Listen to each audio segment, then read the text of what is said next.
You wake up, but something's wrong. You remember her?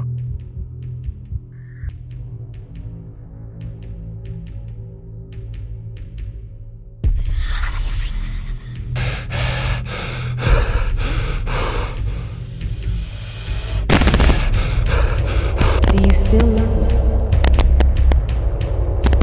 I still love you.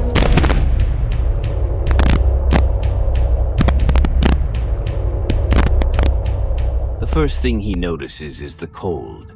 It clings to his skin, seeping through his clothes, pressing into his bones like something alive. The air smells sterile, metallic, like hospital disinfectant mixed with something more organic, something wrong. His head throbs, a slow pulsing ache radiating from the base of his skull. He blinks, disoriented, his vision unfocused, edges blurred like a dream, slipping away too fast to catch. The room around him is too white. Fluorescent panels hum overhead, bathing everything in an artificial glow. He shifts, his body sluggish, muscles stiff as if he's been lying still for too long. The surface beneath him isn't familiar. It's not their bed, not the soft mattress he should be waking up on.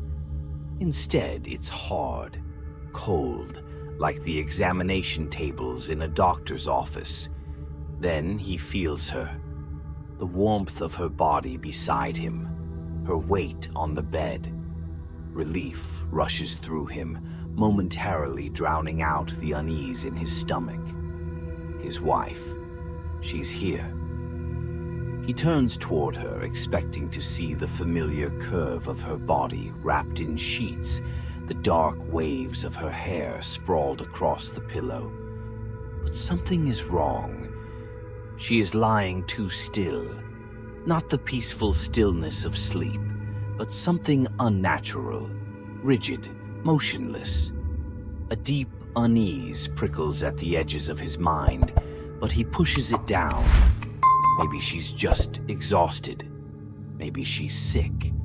His hand trembles as he reaches out, fingers brushing against her arm. The moment he touches her, his breath catches in his throat.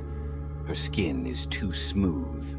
Not just soft, but wrong, like the surface of something unfinished, something newly formed. A thin, clammy film coats her, damp and slightly sticky, as though she's been sweating profusely. A slow pulse shudders beneath the surface of her skin, but not like a heartbeat. His stomach twists. "Honey?" His voice comes out hoarse, dry.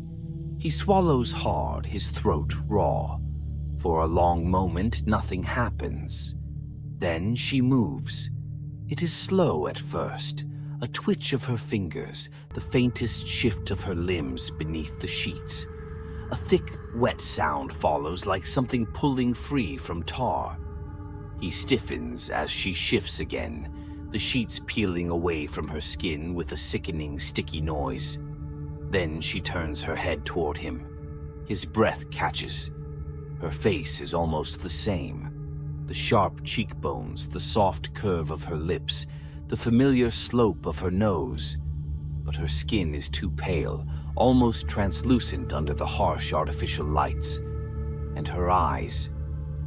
Oh God, her eyes are wrong. Gone is the warm brown he has known for years. Instead, two black voids stare back at him, vast and empty, like deep holes drilled into her skull. They reflect nothing. Not the light, not him. Only a deep, endless abyss. His chest tightens, breath coming in short, sharp gasps. He stares at her, searching for some sign of the woman he married, some flicker of recognition in those black, inhuman eyes.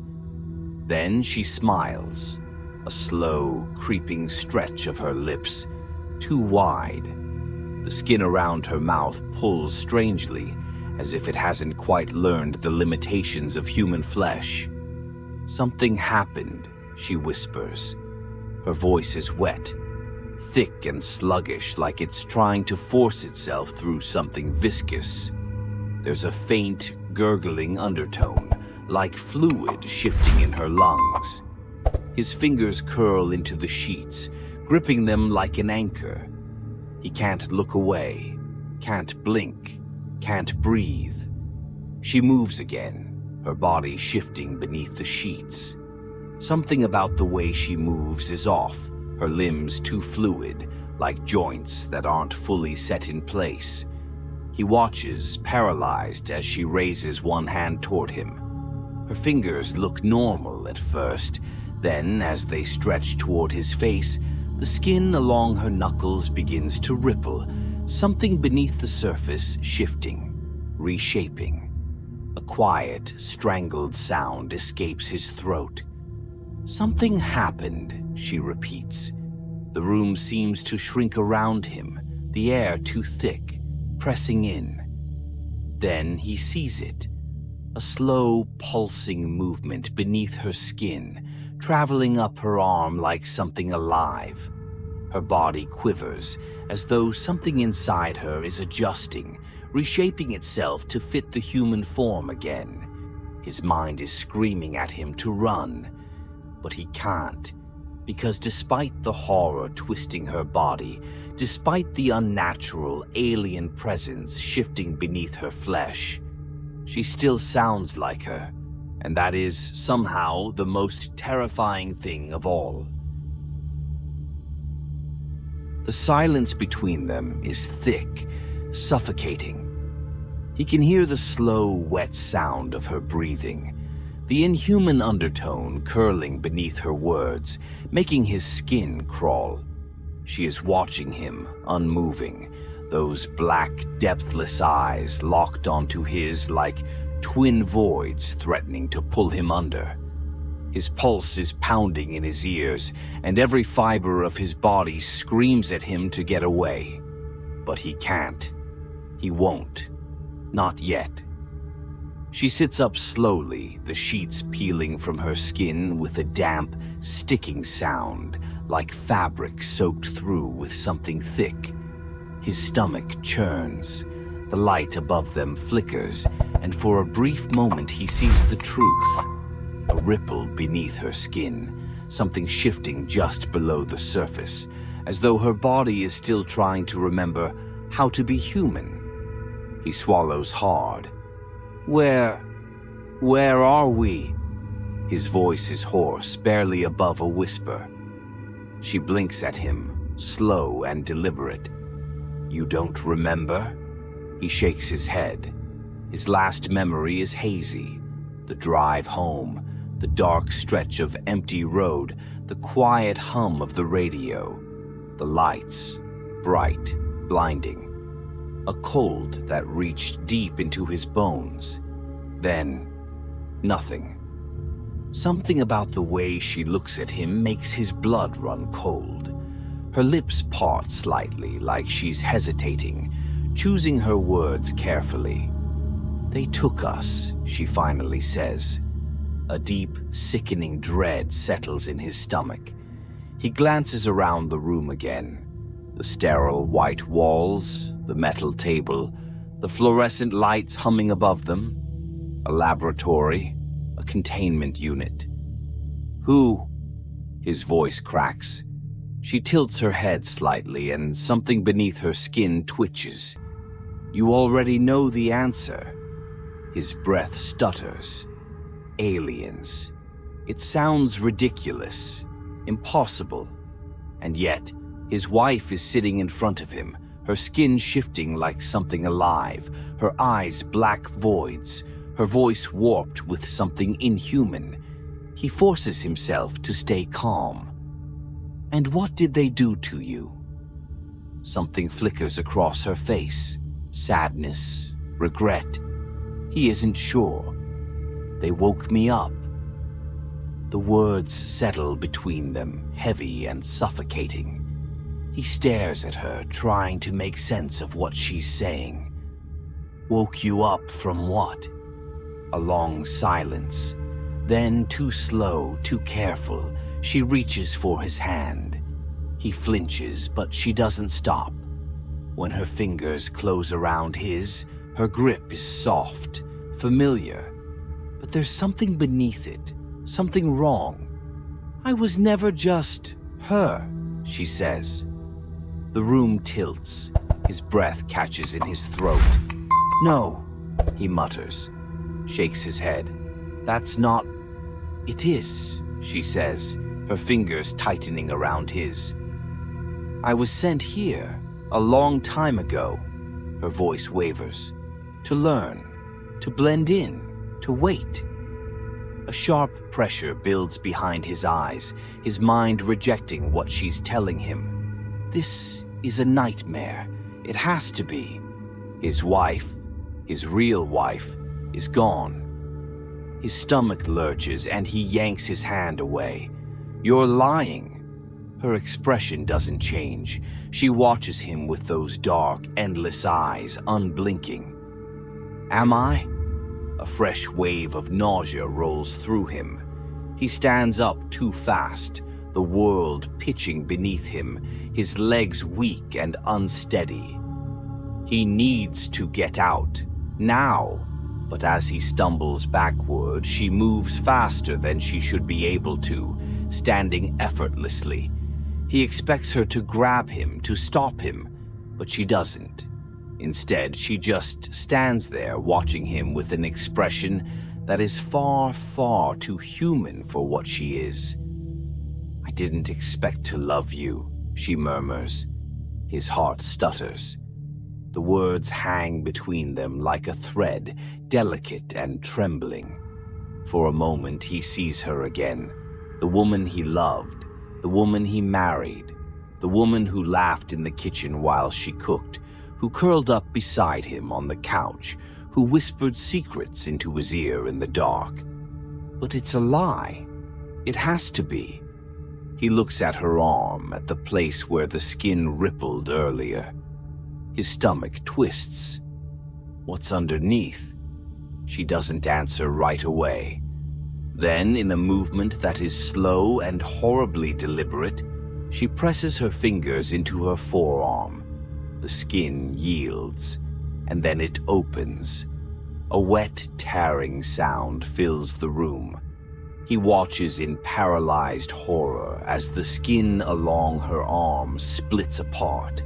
Not like a wound, not like a cut, but like a seam, pulling back to reveal something inside. Something that isn't human.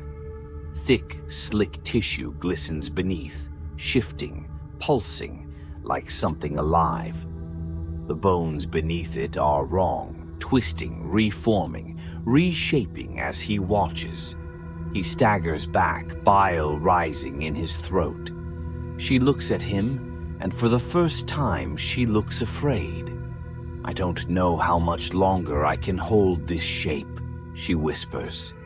His chest tightens. The walls shudder. A distant alarm blares through the corridors, echoing around them. They are not alone. Her gaze flickers toward the door. Her breathing is getting heavier, the tremors in her skin growing worse. "They're coming."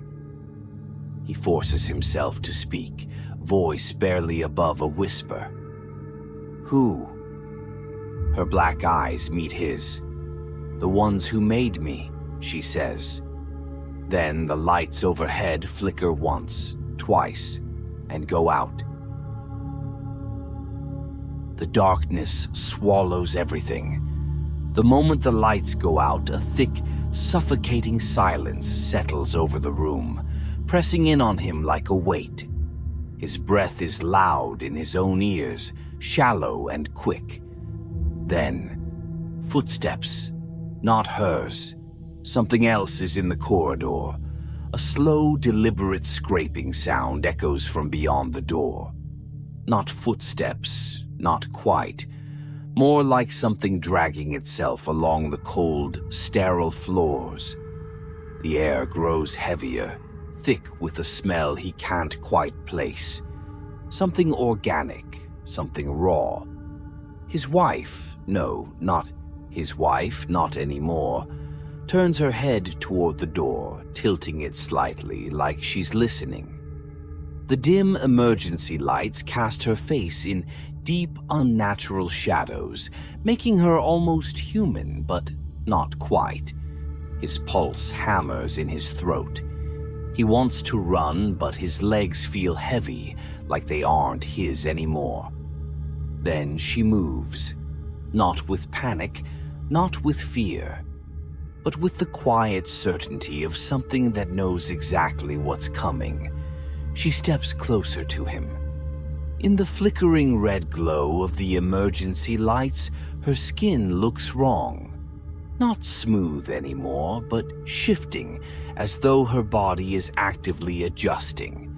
He doesn't move as she lifts a hand, pressing her fingers against his chest, right over his racing heart. "You need to listen to me," she whispers. "You don't understand what they've done." He tries to pull away, but her grip tightens, fingers digging in slightly, not like human fingers would. They feel soft, but underneath there's something else, something firm and unnatural shifting beneath the surface. His voice trembles. "What are you?" Her black eyes flicker, something unreadable passing through them. "I don't think you're ready to hear that." A wet, chittering noise comes from the hallway, a sound that does not belong to anything human. He feels the hairs on the back of his neck rise. His wife, his almost wife, turns toward the door again. Her shoulders tense. "They're coming," she says softly. His hands clench into fists. He doesn't know if she means the ones who took them or the thing that's been crawling toward them in the dark. Maybe they're the same. The door shudders. A metallic groan echoes through the walls as something huge presses against it from the other side. His heart is a wild, erratic drumbeat in his chest. The door won't hold. "Run," she says. He doesn't move. Then a wet, organic sound, something peeling apart. He looks at her just in time to see her body shift again, this time not subtly. The skin of her arm splits, opening like a seam, revealing something writhing underneath.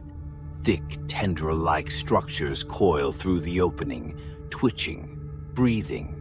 The bones inside her arm shift, reshaping, becoming something that was never meant to exist inside a human body. His stomach churns. "I can't hold this much longer," she murmurs. "They triggered something inside me. I don't know what's going to happen."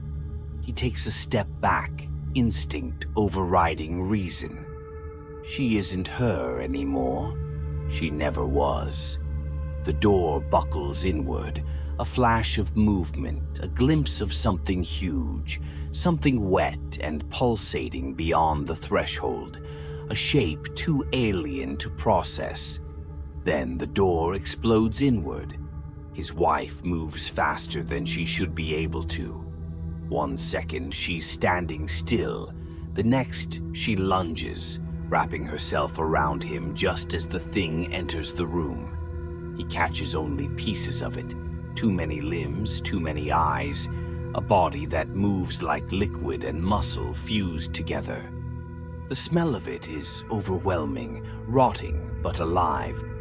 A voice slithers into his mind, not in words, in feeling, a pulse of recognition. It knows him. His wife jerks as if she can feel it too. Her arms tighten around him. Her breath is ragged, her body trembling. Something inside her is waking up, something not meant for this world. Then she turns to him. "I remember now," she whispers. A shudder runs through her. Her human shape is breaking apart in pieces, her skin separating, pulling back, revealing something ancient beneath. A truth she has been hiding for years. And now, as the creatures surround them, as the walls of the facility begin to collapse, as the past she has buried for so long claws its way to the surface, she makes a choice, and so does he. The world is collapsing around them. Screams echo through the facility, some human, some not. The walls tremble, red emergency lights stuttering in and out of existence, casting jagged shadows that move like living things. The air is thick with the stench of decay and something raw, something biological. And in the middle of it all, she stands before him, her body no longer pretending. Her skin is breaking apart, peeling away in pieces, revealing what lies beneath. A form that shifts between human and something else, something more primal, more ancient. Veins pulse along her arms, dark fluid coursing beneath the surface, her bones stretching and twisting in ways that make his stomach churn. And yet, her eyes, they are still hers, not the endless black voids they had become, but something between the past and the present, something that flickers with recognition, with pain, with something he cannot name. The creature beyond the door shifts, its massive, sinewy form pressing against the threshold. It is watching them, waiting. Something about the way it moves, the way it reacts to her, makes a terrible understanding settle in his chest. She is one of them. She always has been. But she was different. That's why they took them, why they brought them here. They didn't just want her. They wanted him too.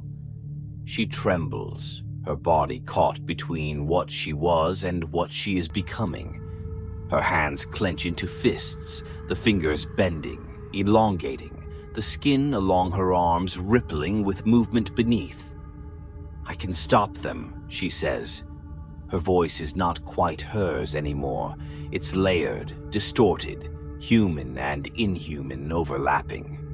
He takes a step back. His legs feel weak. His lungs burn with every breath, his mind racing through every impossible scenario. What is left for him outside these walls? If he runs now, he will never understand. He will never know if there was anything of her left beneath this monstrous evolution. She takes a step forward. "I can stop them," she repeats. Her expression is tight, pained, afraid. His stomach knots. How? She hesitates. And that's when he sees it, the growing fractures in her skin, the tremors that rack her body, the way her form is struggling to stay solid. She isn't just changing. She's dying. "They altered me," she whispers. "When they brought me back here, they woke up something inside me that was never supposed to wake." Her breathing is uneven, labored. "I don't know how much longer I can hold on." A sharp noise cuts through the air, a deep, resonant chittering from the corridor, an answer to her presence. The creature outside the door is moving closer, drawn to her, called by something deeper than words, something woven into the fabric of what she is. She looks at him, and there is one last flicker of the woman he knew in her gaze. "You need to leave," she says. He shakes his head. "Not without you." The lights flicker again. The creature is nearly inside now. She shudders. Her body convulses, her breath catching as something inside her splits apart, unfolding like an opening wound. "I can make them stop," she says, her voice barely above a whisper. "But I won't survive it." His breath stutters. "There has to be another way." She smiles, but it's broken, trembling, slipping away even as she holds it in place. If I go with them, she says, if I give myself to them completely, they won't need you anymore. Her voice cracks. They'll let you go. His stomach lurches. That's not a choice. It's the only one I have left. A horrible, wet sound fills the air. A rift opening in reality, a chasm pulling apart. The creature outside the door is almost inside now, its massive form twisting, reshaping to fit the space, filling it with the stink of something alien and ancient and waiting. Her body is collapsing in on itself. She reaches for him one last time. "I'm sorry," she whispers.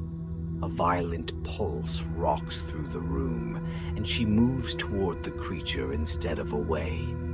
And then she lets go. Her form splits apart, unraveling in tendrils of flesh and sinew, stretching toward the thing beyond the door.